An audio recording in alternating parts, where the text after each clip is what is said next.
मेरे चाचा हर रात चाची से मसाज करवा कर सोते थे। जब तक उन्हें मसाज नहीं होता था वह सो नहीं पाते थे। एक दिन चाची को शादी में जाना था, तो चाची मुझे पास बुलाकर बोली, रात को चाचा का मसाज कर देना, नहीं तो वह सारी रात जागते रहेंगे। तो मैं सर ढक कर चाची को मसाज करने चली गई। अभी 15 मिनट ही हुए थे कि मेरे होश उड़ गए। मेरे चाचा ने मेरे साथ मेरी चाची मुझे बोलकर गई थी कि चाचा का ख्याल रखना। साथ ही मुझे एक और काम देकर गई थी। मैंने वही काम किया था। अचानक से ही कुछ बुरा हो गया और मैं परेशान थी कि चाची वापस आएंगी तो उनको मैं क्या जवाब दूंगी।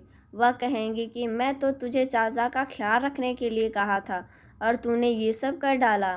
मुझे खुद ही नहीं पता कि ये सब कैसे हो गया और इसमें मेरा क्या कसूर था। यह सब खुद ही हुआ था। मेरे चाचा बड़े ही अजीब तरह के इंसान थे। यह हमेशा ही गुस्सा करते रहते थे। मेरी जो पहली चाची थी, यानी मेरे चाचा की पहली बीवी, वो बहुत बहुत अच्छी औरत थी और उनसे मेरे चाचा को औलाद ना हुआ। तो चाचा ने कहा, इससे तो मुझे औलाद नहीं होती है, इसलिए दूसरी शादी कर ली। लेकिन दूसरी बीवी से भी मेरे चाचा को कोई औलाद ना हुआ। चाचा सबको कहते थे कि सारी 5 औरतें ही मेरे नसीब में लिखी है, मेरी तो उनसे शादी हो जाती है। चाचा ने दूसरे औरत को भी छोड़ दिया। वह बेचारी बड़ी अच्छी थी। उन्होंने कहा था कि मुझे मत छोड़ना, मेरे आगे पीछे कोई नहीं है। लेकिन चाचा ने कहा कि मैं तुझे रख कर क्या करूँगा, मुझे तेरी से क्या फ़ायदा है। उन्होंने उस औरत के साथ 5 साल गुजारे थे। 5 साल में ही वह इतनी ज़्यादा वृद्ध लगने लगी थी। शादी के टाइम तो वह बहुत खूबसूरत लग रही थी। पता नहीं मेरे चाचा औरतों के साथ क्या करते थे, उनकी ऐसी हालत हो जाती। मेरे चाचा ने अब तीसरी शादी कर ली थी। मेरे माँ बाप इस दुनिया से चल गए थे और मैं अपने चाचा के साथ रहने लगी थी। अगर मेरे बाबा जिंदा होते तो वह मुझे कभी भी यहाँ रहने के लिए नहीं भेजते। जब चाचा ने घर से अलग किया तो वह अमीर हो गए थे। बहुत अच्छा घर बनाया था। उनके घर में टीवी, फ्रिज, एसी सब कुछ लगा हुआ था। गरीब से मेरी भी दिल करता कि मैं अपने चाचा के घर पर जाकर बड़े टीवी पर सीरियल देखूं और फ्रिज से ठंडा पानी निकाल कर पीऊं, गर्मी में एसी के मज़े लूं, आराम से सो सकूं। लेकिन मेरे बाबा मुझे जाने नहीं देते थे। मगर कभी जाने भी देते थे तो मुझे अपने साथ ले जाते और अपने साथ ही वापस ले आते थे। वहाँ पर रात तो कभी भी रहने ही नहीं देते थे। लेकिन अब मैं यहाँ पर हमेशा के लिए आ गई थी। मेरे चाचा को हमारे भैया भाभी के चले जाने के बाद उनको बहुत दुख है, इसलिए उन्होंने मेरी जिम्मेदारी ले ली और कहा कि यह मेरा ख्याल रखेंगे।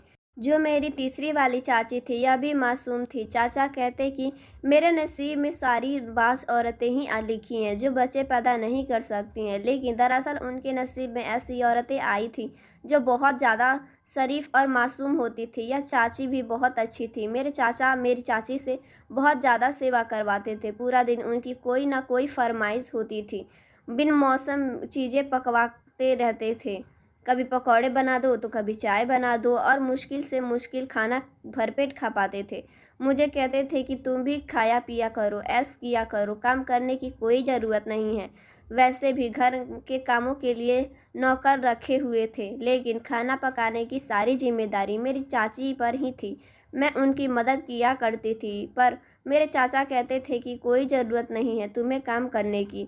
अगर तुमने काम किया तो मैं भगवान के पास जाकर भैया को क्या मुंह दिखाऊंगा। चाचा को मुझे बहुत मोहब्बत थी। उनको एक बार किसी आदमी ने कहा कि तुम्हारी तो तीसरी बीवी से भी औलाद नहीं हो रही, मतलब कि शायद तुम्हारे अंदर ही कुछ गड़बड़ है। तो उन्होंने कहा कि मेरे अंदर कोई गड़बड़ नहीं है, बस मेरे नसीब में औलाद नहीं है। लेकिन अब मुझे औलाद नहीं चाहिए। मेरी तीसरी बीवी से औलाद हो सकता है। अब मैं बच्चा नहीं पैदा करूँगा, बुढ़ापे में बच्चा उठाए फिरूँगा। बच्चे के तो 1000 काम होते हैं। अब तो मेरी अपनी दवाई खाने की भी उम्र हो गई है और मैं इसके लिए दूध और सामान कैसे लाता फिरूँगा। मेरे भाई दुनिया से चला गया, इसकी बेटी मेरे घर रहने आई है। बस मैं उसी को अपनी बेटी बना कर रखूँगा और मैं उसको विदा कर दूँगा। सारे अरमान उसकी शादी में पूरा कर लूँगा। मैं यह बात सुन रही थी, मुझे बड़ी खुशी हुई। मैंने कहा कि मेरे चाचा तो बहुत अच्छे हैं, मेरा कितना ख्याल रखते हैं, मुझे अपनी बेटी बना लिए हैं। मेरे चाचा मेरी चाची से बहुत ही ज़्यादा काम करवाते थे। रोज़ रात को अपने मसाज भी करवाते थे, जबकि यह काम बड़ा मुश्किल होता था। मेरे चाची चाचा के ऊपर खड़ी हो जाती हैं और पैरों के साथ उनकी कमर और टांगों तक दबाया करती थी। उनका इतना ज़्यादा वजन नहीं था, शायद वह 40 किलो की होंगी। चाचा 1-2 घंटे तक चाची से मसाज करवाते थे, यहाँ तक कि जब चाचा वापस ऑफिस से आते तो खुद तक जाती थी। चाचा की एक बड़ी अजीब हरकत थी, वह कभी-कभी चाची को कमरे से बाहर निकाल देते थे। कहते थे कि मुझे अकेला सोने की आदत है। वह खुद अपने कमरे में सोते, चाची दूसरे कमरे में सोया करती थी, लेकिन कभी-कभी चाचा उनके कमरे में भी सो जाया करते थे। मेरे लिए अलग से कमरा था, वहाँ पर एसी भी लगा हुआ था। मेरी ज़िंदगी तो यहाँ पर ठीक थी। मेरी चाची को कहीं जाने थी नहीं देते थे, उनके अपने घर भी नहीं। उन्होंने रात को भी अपने घर रुकने नहीं देते थे। मेरी चाची कहती थी कि मैं तो बस यहाँ सेवा करने के लिए आई हूँ। अमीर बंदा है, इसके पास पैसे हैं, हम लोग गरीब थे। माँ बाप ने पैसे देकर शादी कर दी, वरना मेरी तो यह पहले शादी है। चाची मुझे अपना दुख सुख बताया करती थी, लेकिन चाचा से बहुत ज़्यादा डरती थी। जैसे ही किसी आहट की आवाज़ आती तो चाची चुप हो जाती थी और बार बार मुझसे कहती कि इस बारे में किसी को मत बताना कि मैं तुमसे यह सब बात की हूँ। मैं भी कहती कि नहीं बताऊंगी, कि मुझे आप क्या बताती हैं। आखिर मेरी चाची अच्छी थी और चाचा भी, मुझे उन दोनों ने के साथ अच्छे तरीके से रहना था। मुझे एक दूसरे में फूट डालने की क्या ज़रूरत थी। मेरी चाची ने मुझे बताया कि उनके बाबा ज़्यादा बीमार बिस्तर पर पड़े रहते हैं, तबीयत बहुत ख़राब है, लेकिन उन्हें चाचा जाने नहीं देते हैं। कहते हैं कि घर के काम ज़रूरी है, टाइम पर खाना नहीं मिलेगा तो मेरा मूड ख़राब हो जाता है। चाची मुझे कहती थी कि औरत गरीब बंदे से शादी कर ली, जो कम से कम प्यार तो करेगा और एहसास करेगा करने वाला, लेकिन ऐसे आदमी से शादी न करे जिसके पास पैसे तो हो लेकिन वह आपको एहसास ही न करे। मैंने कहा कि औरतें तो आजकल ऐसी नहीं सोचती, वह तो बस कहती हैं कि बंदा अमीर हो चाहे जैसा भी हो। मेरी चाची ने कहा कि हाँ, काश कि मुझे पहले पता होता कि यह सब कुछ होता है, तो मैं तुम्हारे चाचा से कभी शादी नहीं करती। तो दिल करता है गलती में ढूंढ लूँ और सबको बता दूँ कि अमीर आदमी से शादी नहीं करना चाहिए, और करे तो कम से कम एहसास आदमी से करे जिसके अंदर थोड़ा बहुत एहसास इंसानियत हो। तो मेरी चाची बड़ी परेशान रहती थी। मैंने कहा कि मैं आपकी मदद करती हूँ, मैं चाचा से बात करती हूँ। उन्होंने कहा कि नहीं नहीं, तुम यह बात अपने चाचा से मत कहना। लेकिन चाची अंदर ही अंदर बड़ी परेशान थी। एक दिन रोना शुरू हो गया। चाचा ने कहा कि क्या बात है, क्यों घर में मनहूसियत फैलाई हुई हो। मुझे बिल्कुल अच्छा नहीं लगता है कि घर की औरतें घर में बैठकर रोती रहें। जिस घर में औरतें इस तरह बैठकर रोती हैं, उस घर में पैसे रुक जाते हैं। तुम क्या चाहती हो कि मेरी कमाई खराब हो जाए? जब मेरे पास पैसे नहीं होंगे, सबसे पहले तुम ही मुझे छोड़कर जाओगी। मेरी चाची ने कहा कि मैं आपके पास से अपने पापा से मिलना चाहती हूँ। पता नहीं कब फ़ोन आ गया और पता चले कि बाबा इस दुनिया में नहीं रहे। आखिर बार उनसे मिलना चाहती हूँ। अगर ऐसा हुआ कि मैं नहीं मिल पाई तो मैं ज़िंदगी भर आपको माफ़ नहीं करूँगी। मेरे चाचा को रहम आ गया और उन्होंने कहा कि ठीक है, चली जाओ, लेकिन सिर्फ़ एक रात के लिए तुम वहाँ जाओगी और अगली सुबह वापस आ जाओगी। मेरी चाची तो इतने पर ही खुश हो गई। उन्होंने कहा कि ठीक है। मेरे चाचा के थोड़े पैसे दिए और कहा कि उनके लिए कुछ चीज़ ले लेती जाना और मेरी तरह से भी पूछ लेना। चाची ने कहा कि अगर आप भी साथ चलते तो। मेरे चाचा ने कहा कि तेरी मेरी तीसरी शादी है, पहली नहीं, जो मैं ससुराल का मुंह देखता फिरूंगा। कोई ज़रूरत नहीं है। तुम अच्छी औरत हो, मेरा ख्याल रखती हो, लेकिन तुम्हारे बहुत नखरे हैं। अगर ज़्यादा नखरे करने हैं तो वहीं पर बैठ जाना, मैं तुम्हें तलाक के पेपर भिजवा दूंगा। मेरी चाची तो डर गई। मैं चाचा का रवैया देख रही थी, कितना गलत रवैया था। चाची ने उनके साथ हमेशा अच्छा किया था, लेकिन चाचा ने आज उनको ऐसी बात कह दी थी। ऐसे नहीं कहना चाहिए था, उनका एक क्या कसूर था।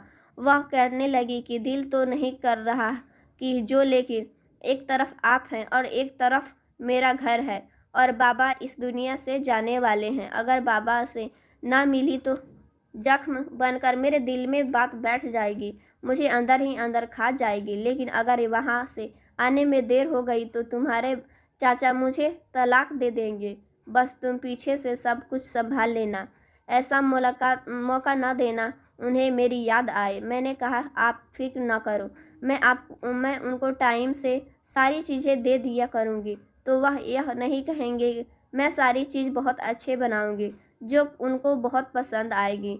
तुम बहुत अच्छी लड़की हो, मैं भी तुम्हें अपनी बेटी समझती हूँ और हमेशा समझूंगी। तुम मेरे दुखों को समझती हो। चाची वहाँ से चली गई और मैं सुबह सुबह उठ गई। पहले मैंने चाचा को नाश्ता बनाकर दिया, उसके बाद खाना बनाया, शाम को चाय के साथ ही कॉफ़ी चीज़ बना दी। वह बिल्कुल भी खुश न हुए। उन्होंने कुछ नोट्स नहीं किया, यह भी नहीं कहा कि बहुत अच्छा बनाई हो। वैसे तो वह मुझसे इतना प्यार करते थे, लेकिन इस मामलों में उनकी ज़ुबान से एक अल्फाज भी नहीं निकलता, क्योंकि शायद उनको औरतों की तारीफ़ करने की आदत नहीं थी। मेरी चाची ने बहुत अच्छा खाना बनाती थी, लेकिन उन्होंने कभी चाचा की तारीफ़ नहीं की, बल्कि हमेशा कहते थे कि इससे अच्छा बन जाता अगर तुम थोड़ा मेहनत कर लेती। तो रात हुई तो चाचा ने मुझे आवाज़ दी। मेरी चाची ने मुझे कहा था कि मसाज के बगैर तुम्हारे चाचा को नींद नहीं आती, आज यह काम तुम कर लेना। मैंने कहा ठीक है, मैं कर दूंगी। उन्होंने मुझे आवाज़ दी। मैं कमरे से चली गई। उन्होंने कहा कि मैं मालिश करवाता हूँ तो मुझे नींद आती है। तुम्हारी चाची तो चली गई है, नहीं तो ये काम उसी का था। मैंने कहा कि कोई बात नहीं, यह तो सुबह आएंगी, मैं कर देती हूँ। उन्होंने कहा कि ठीक है। मैं चाचा को मसाज करने लगी।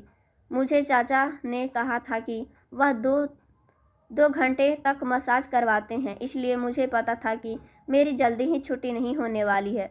बस मैं चाचा का मसाज करने लगी, लेकिन अभी 20 मिनट ही गुजरे थे कि चाचा की आवाज़ ही नहीं आई, जबकि उससे पहले वह किसी चैनल पे खबर सुन रहे थे, साथ साथ मुझसे बात भी कर रहे थे। मुझे लगा कि सो गए हैं। मैंने सोचा कि अगर सो गए हैं तो फिर मैं वापस अपने कमरे में चली जाती हूँ।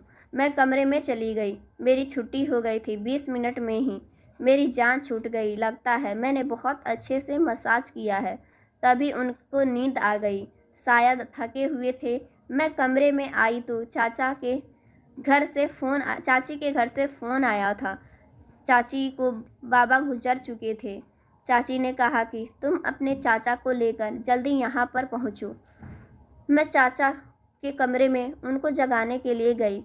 जाहिर थी यह कोई छोटी बात नहीं थी, इतनी बड़ी बात थी। चाची के बाबा की मौत हो चुकी थी, लेकिन जब मैं चाचा को जगाने की कोशिश की तो वह उठ ही नहीं रहे थे। मैंने उनको आवाज़ दी, फिर उनके कंधे पर हाथ लगाया।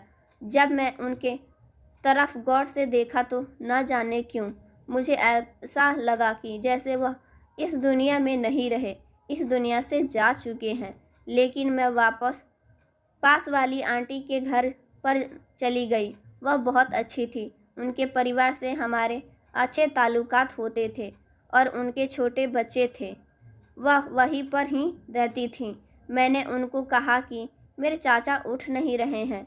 उन्होंने भी दिल पर हाथ रख लिया, कहा सब ठीक तो है। घर में उनका एक कर्जन आया हुआ था, उनको लेकर वह घर आ गई। उनके चेक किया तो कहने लगा कि यह अब इस दुनिया में नहीं रहे। यह सुनकर तो मैं हैरान रह गई। मेरे कदमों तले ज़मीन निकल गए। मुझे समझ नहीं आ रहा था। इस औरत ने कहा कि उन्हें क्या खिलाया। मैंने तो कुछ नहीं खिलाया था। मैंने उनको अच्छे से खाना खिलाया और मैं उनका मसाज कर रही थी। मुझे लगा कि चाचा सो गए हैं। यह सब क्या हुआ? चाची को मैं क्या जवाब दूंगा? तो चाची को बताया गया तो चाची तो डर गई और उन पर कयामत टूट पड़ी। एक तरफ उनका बाप मर गया और दूसरी तरफ पति भी बड़े ही मुश्किल हालात थे। चाची पर अब पहाड़ टूट पड़ा था। सबसे ज़्यादा तरस मुझे चाची पर ही आ रहा था। जब वह वापस आई तो उनके बाबा भी इस दुनिया से जा चुके थे। चाचा को हार्ट अटैक आया था और उनके पति भी इस दुनिया से जा चुके थे और आज इस बात को 10 दिन हो गया था। चाचा की सारी जायदाद और पैसे वगैरह मेरी चाची के नाम हो गए।